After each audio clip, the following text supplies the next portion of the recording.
Shalom Israel, and welcome to another edition of Yasharalah's 20-minute breakdown, where I'll attempt to break down the scriptures within 20 minutes.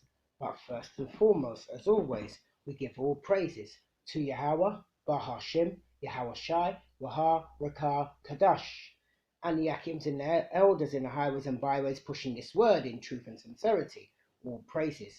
And the elder women teaching the younger women. All praises to you too. And the camps and the Solar Brothers going out there making videos, edifying the body, pushing the truth according to scriptures. All praises.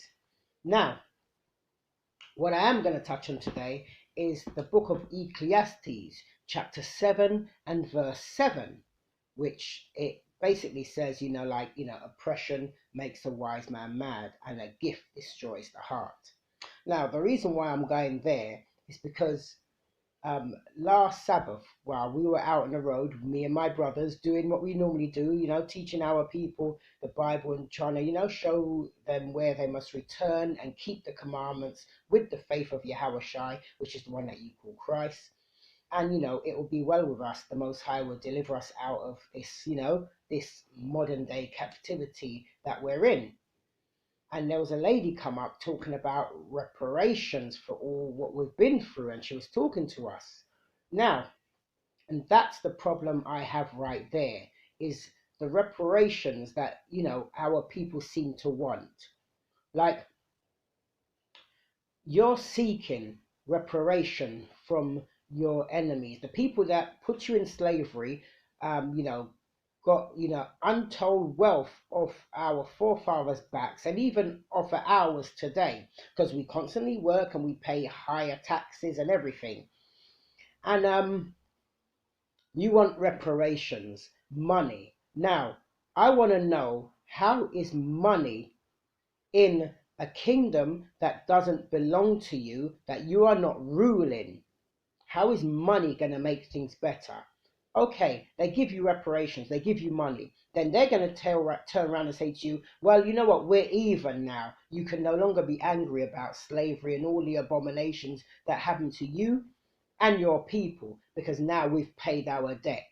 So money will make you forget all that you've been through, all that your father's been through, your forefathers been through, and so on.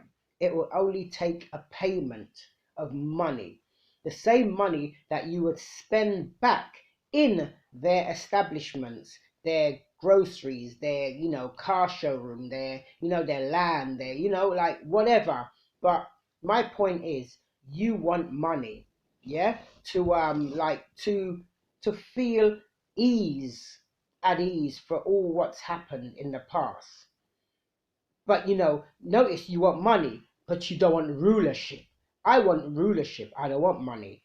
There's no money that they could give me that could, account for all. Let's even speak about myself only. There's no amount of money that they could give me to recompense me from all that I've been through, from a child up to now, at their hands. And all that my father's been through, my mother's been through, my brothers, my sisters, There's no money that could recompense that. But what could is rulership. We sitting where they are sitting, making laws, that affect our people, making judgments that affect our people. Because if I was in that position, I would make judgments and laws that would help and be good for our people. And you keep the laws of the Most High. Because if you return to the Bible and keep the laws, statutes, and commandments the Most High said you should keep, that will govern our people, and it will govern, it will filter down, and the world would be at peace. But no, you want money from your oppressors, and then you will be pacified. Now, and this is the problem as well, because even I remember somebody quoting, Martin Luther King, I have a dream speech. Now that's something that they constantly teach you. I have a dream speech. Let's all hold hands. Let's all get along. That's a front, because even those who teach us that in school, they don't really want us equal and holding hands and getting along. That's a front. And even Martin Luther King himself, he knew that was a front, because even though he made that speech, I have a dream that, white black boys and white girls would hold hands and get along and this and that. But this is what he said before he was, listen, 48 hours, 2 days before he was shot dead. He said this, yeah? He said, he knew he sold his people out. He knew. And this, what he quoted before he was killed, is never spoken about. He said, I fear I may have integrated my people into a burning house. That was what he said. And 2 days after he made that statement, he was shot dead, because he realized all what he was doing, he was selling his people out. But nobody talks about that. Yeah? Everybody talks about the kumbaya, holding hands and getting along. Listen, I don't know when you're going to realize you will never be accepted by those who are in power today. Who's running the country? The powers that be will never accept you as an equal. So you have to get that into your head. And this is why I'm going to this verse. Because, you should be sighing and crying. You should be working hard, very hard, trying to return back to the Most High, keep his commandments, and he will fight for us and get us out of the position we're in. The sooner this gospel is preached throughout the whole four corners of the earth, according to the scripture, it said, then the end will come. And when that happens, that means the Messiah will come, judge the earth, rulership will change. We have the 12 tribes of Israel will be back as the ruling nation. And all the laws, statutes, and commandments of the Most High God, not of man, of the Most High Yahweh. That's his correct Hebrew name. Like I told you in previous lessons, I'm going to start using the correct Hebrew name. So you have to now get used to the correct Hebrew name for the Most High is Yahweh. Our Most High power is Yahweh. And the correct Hebrew name of the Son, which is you call Christ, is Yahawashi. That's the correct Hebrew name. There's power in those names. There's no power in no other name. So we need to return, keep the commandments with the faith of Yahawashi, and it will be well with us. Now I'm going to go to Ecclesiastes chapter 7 verse 7, and then we're going to break that verse down, and let's see what that verse is saying. Yeah, let's see if you should be happy with reparations from your oppressors, take the money and run, and now they're quits. They don't face the judgment because they've paid their debt, because they've given you money, their own currency they make. So let's not forget that point also. With that said, let's get into this lesson. So I'm going to start my timer in 3, 2, 1. Boom, we're away. Let's go straight there. Ecclesiastes chapter 7 and verse 7, and it reads, surely oppression maketh a wise man mad, and a gift destroyeth the heart. Now there's the verse right there. Surely oppression maketh a wise man mad, and a gift destroyeth the heart. Now that's the whole verse. Let's go back and let's break that verse down, and let's see what that verse is really saying. So let's go back now to Ecclesiastes chapter 7 verse 7, and let's take the first line. And it says, surely oppression maketh a wise man mad. Right, we're going to stop there. So the Bible is showing you clearly those that are oppressed, which is us, the blacks, the Hispanics, and the Native Americans. We're oppressed. We're the ones that are oppressed. We're at the bottom of everything. We're last hired, first fired. We're walking Black Lives Matter, hands up, don't shoot, and all these things we're doing. So we're the ones that are oppressed and sighing and crying. So we should be mad. We should be angry. We shouldn't settle for anything less than rulership. So we should be angry. So the Bible's telling you clearly, surely oppression maketh a wise man mad. Right, let's go. First of all, let's see what a wise man, according to scriptures, what is a wise man? Well, first and foremost, let's deal with that before we deal with the oppression part. The wise man, because it says should make a wise man mad. So let's see what a wise man is, the type of man that should be mad for the oppression we're facing. Let's go to the book of Proverbs, chapter 9. Let's just quickly do this. 9 verse 9. Listen to this. Proverbs chapter 9 verse 9, and it reads, give instructions to a wise man, and he will be yet wiser. And then here we go, teach a just man, and he will increase in learning. Give instructions to a wise man. What's the instructions that a wise man should receive? The instructions of the Bible, because the Bible is a book of laws, statutes, and commandments, and our forefathers' written records, our history. That's the instructions that we should get. And when you receive these instructions, the wise man will be wiser, because you receive these instructions, you adhere to it, and you apply it. That will make you wise. And it says, teach a just man, and he will increase in learning. This is Proverbs 9:9. Just want to quickly show you that. Now, if you go to the book, I don't want to use up too much time breaking other things down. But if you go into the book of Acts, chapter 10, verse 22, it shows you a just man, is a man, that is keeping the commandments. Because Cornelius, it shows you in Acts chapter 10, verse 22, that Cornelius was a just man, one that feared the Most High.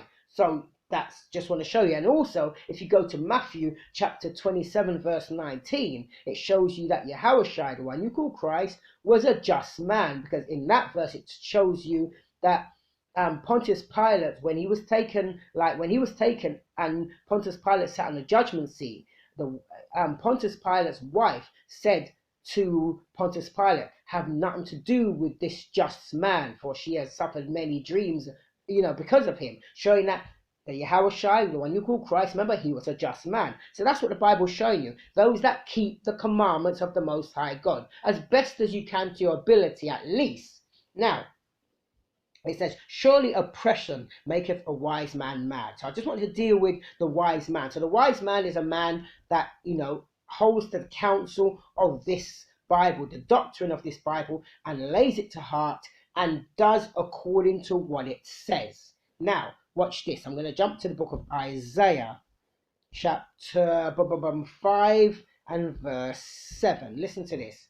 Isaiah chapter 5 and verse 7, and it reads, for the vineyard of Yahweh of hosts. Remember, I'm going to be using his correct Hebrew name. So where it says Lord, I'm going to be putting the correct name that should have been there, where the translators took out Yahweh and put Lord. And same like I'm going to do when they put Jesus, I'm going to be saying correct name, Yahushua, just to make that be known.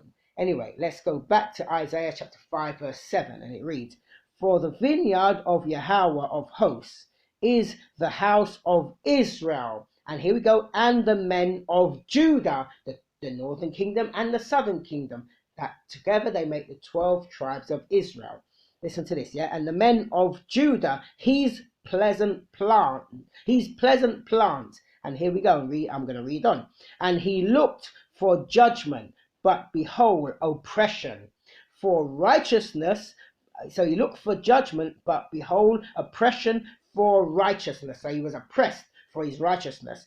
And here we go, but behold a cry. So you see, we are sighing and crying for all that's happening to us. I'm going to read that again through fluently. I don't think I read that fluently. Listen to this. Again, Isaiah chapter 5 verse 7. And it reads, for the vineyard of Yahweh of hosts is the house of Israel, and the men of Judah his pleasant plant. And he looked for judgment, but behold oppression. For righteousness, but behold a cry. Now see, showing that we are the ones sighing and crying. So we should be mad for the oppression and all this that we are receiving at our oppressors' hands, even to today. Now, let me jump to the quickly book of Jeremiah. Watch this. Jeremiah chapter 22 and verse 17. Listen to this. Jeremiah chapter 22 verse 17, and it reads, "But thine eye and thine heart are not but for thy covetousness, and for to shed innocent blood, for the oppression and for violence to do it." Showing you now that those people that oppress us, all their heart is on is covetousness. What's covetousness? To see what we had. They saw our land, they saw our temple, the gold and everything that was in it, and they raided it and they took it, and they shed innocent blood. They killed our people innocently. What's that? For oppression's sake, to oppress us, to enslave us, and violence. Everything that they did it for covetousness, basically, and to enslave us and to make us work and get riches off us. Just wanted to show you that point. Now let me jump to the book of Ezekiel. Watch this, yeah. Ezekiel chapter 22, where we chapter 22 and verse 29. Listen to this. Ezekiel chapter 22 and verse 29, and it reads, "The people of the land have used oppression." See, just like I was telling you in the verse I just read above, with Jeremiah 22 verse 17. Let me read on. This is Ezekiel chapter 22 and verse 29 now. "The people of the land has used oppression and exercised robbery, and have vexed the poor and needy. Yea, they have oppressed the stranger wrongfully." See, we are a stranger in this land, and they oppress us wrongfully. But do they care? No. And you want reparations, you want money, and you feel money is gonna, subdue all what we're going through and been through.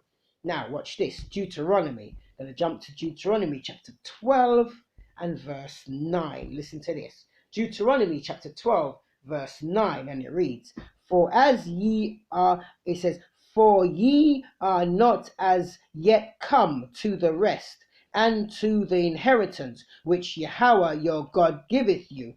Yahweh your power giveth you. Showing you now we ain't supposed to take reparations and be comfortable where we are, because he's shown you clearly we haven't come to our rest. This isn't our rest. This isn't the inheritance Yahweh Bahashim Yahushai give us. This isn't it. And I'm going to prove that further. Watch this. Micah. Jump to the book of Micah, chapter 2, verse 10. Listen to this, yeah? Micah, chapter 2, verse 10. And it reads, "Arise ye and depart, for this is not your rest."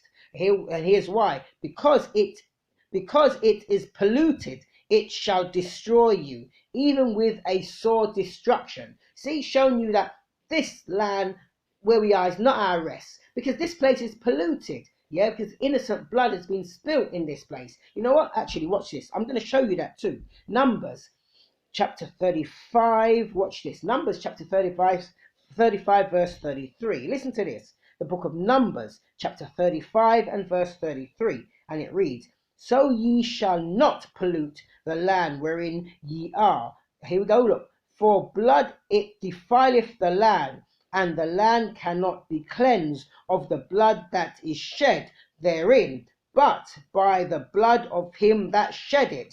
Now you see, showing you that this land is polluted by the innocent blood that has been shed here. But this land cannot be cleansed unless it's been cleansed by the blood of them that shed the innocent blood. That's what that verse is clearly showing you. So they have to pay for what they've done, not by money, but by the shedding of their own blood. Yeah, that's what that verse is showing you clearly. So, reparations, you can forget it. It ain't going to happen. You can wish, you can dream. It's not going to happen. Yeah, watch this. And this is how I know it's going to happen. It's not going to happen, because the Bible tells you everything. Watch this. I'm going to jump to the book of Obadiah 1 and 15. Listen to this. Obadiah chapter 1 and verse 15, and it reads, "For the day of Yahweh is near upon all the heathen." Listen to this. "As thou hast done, it shall be done unto thee. Thy reward shall return upon thine own head." Showing you sit down and wait for reparations. It ain't going to happen. They're not going to give back nothing, but this is what they're going to get. See, all that they've done is going to turn upon their own head. Now, that's the reparations I want. I want them to pay for what they have done. And then rulership would change. Then we'll be in the ruling seat. And that's when you have peace and tranquility upon the earth. Right? So those are just a few scriptures I wanted to go through to break the first line of Ecclesiastes 7:7. Let's go back to Ecclesiastes 7:7 and let's do the last part. Boy, time is going so fast, I can't believe it. Watch this. Ecclesiastes chapter 7 verse 7, and it reads, surely oppression maketh a wise man mad. I've just dealt with that. Let's deal with the next part. And a gift destroyeth the heart. Now we're going to deal with that part. A gift destroyeth the heart. And that's what you want. You want money. So your money will destroy your heart, your mind. Let me actually, you know what? Let me not even say that. Let me show you when it says a gift destroyeth the heart. Let's show you firstly what the heart is according to scripture. Let's go to Mark chapter 7 verse 21.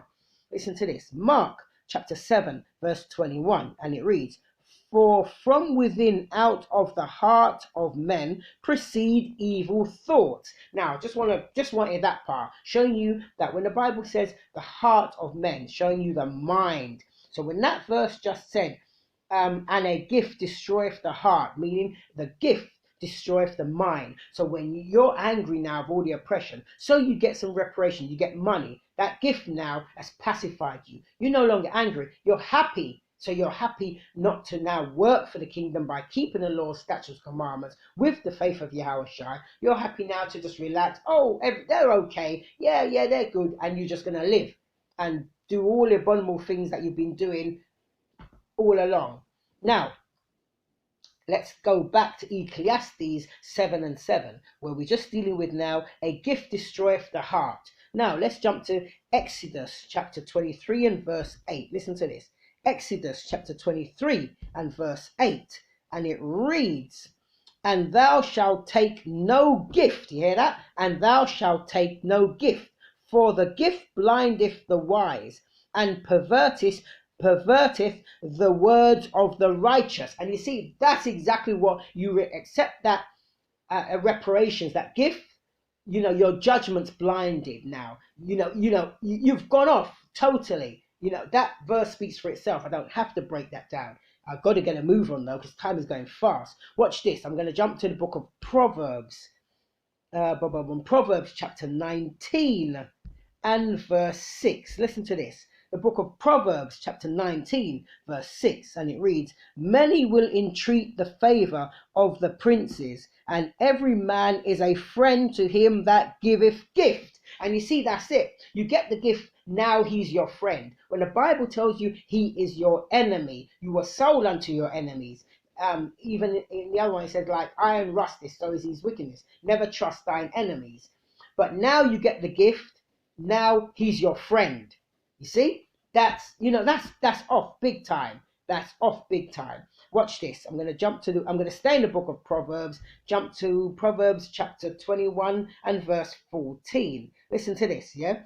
Proverbs chapter 21 and verse 14, and it reads, a gift in secret pacifieth anger. You hear that? And a reward in the bosom, strong wrath. You see that? Now, a gift in secret pacifies anger. So you see, as soon as you get that gift, you're no longer angry. You're happy, and you're happy to dwell amongst these other nations who are destroying you and destroying your people and forever will. Now, watch this. I'm going to quickly jump to Proverbs 17, and I'll take it at verse 23. Listen to this. Proverbs chapter 17, verse 23, and it reads, a wicked man taketh a gift out of the bosom to pervert the way of judgment. See that? To pervert the ways of judgment. Now, you see, the wicked man, I've done a lesson on, Job 9:24, the earth is given into the hand of the wicked. You see how they all link up? And now this verse just showing you, a wicked man taketh a gift out of the bosom to pervert the ways of justice. So that's why he does it, to pervert the way of justice. Now you see, those are just some quick verses. Actually, you know what? Boy, time is going fast, so I need to wrap this up, or I can't believe where the time's gone. Anyway, those are what you want. You want a gift to pacify your anger and all that. Now, this is what me and my brothers want. Those that go out on the street, sigh and cry for the abomination that's done to Israel, which is our people. Those that are on the street and pushing the word, keeping the law, statute, commandments themselves with the faith of Yahushua, and trying to teach others to return back to the law, statute, commandments. This is the reparations I want, and that me and my brothers are looking for. Let's go to the book of Isaiah, chapter 14 and verse 1 into 2. This is the reparations we want. Listen to this. Isaiah chapter 14 and verse 1, and it reads, "For Yahweh will have mercy on Jacob, and will yet choose Israel, and set them in their own land, and the strangers shall be joined with them, and they shall cleave to the house of Jacob." Verse 2, "And the people, which is the Israelites, shall take them, which is the other nations, and bring them to their place. And the house of Israel, shall possess them in the land of Yahweh." Possess them how? "For servants and handmaids, and they shall take them captives, whose captives they were, and they shall rule over their oppressors." Now that's the reparations I want, to rule over my oppressors, yeah? And watch this, I'm going to show you that again in Revelations, last book of the Bible, Revelations chapter 13 and verse 10. Listen to this. Revelations chapter 13 verse 10, and it reads, "He that leadeth into captivity shall go into captivity. He that killeth with the sword must be killed with the sword. Here is the patience and faith of the saints." So that's what we are patiently waiting for and longing for. That's what you call reparations. So let me quickly, time's almost gone. Watch this. I'm going to show you something quickly. Ezekiel chapter 33 and verse 15. Now, see, this is what they will not do. So, watch this. I just want to read this quickly. Ezekiel chapter 33 verse 15, and it reads, "If the wicked restore the pledge, give again that he had robbed," and here we go, "walk in the statutes of life without committing iniquity, he shall surely live, he shall not die." But we know they're not going to give back anything. So this is their judgment. Time's almost gone. Quickly.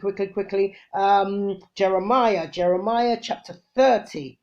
Jeremiah chapter 30 verse 16. I've got to read this quick. Jeremiah chapter 30 verse 16, and it reads, "Therefore all they that devour thee shall be devoured, and all thine adversary, every one of them, shall go into captivity, and they that spoil thee shall be a spoil, and they that prey upon thee I will give for a prey." Now, that's out of the mouth of the Most High Power himself. So all those that have done those things, it's going to go back upon their head. So what they've done to us, we will now do unto them. And for me, that's reparation. And that's what the saints, the 12 tribes of Israel, are sighing and crying and waiting for. With that, this is Yasharallah. We out.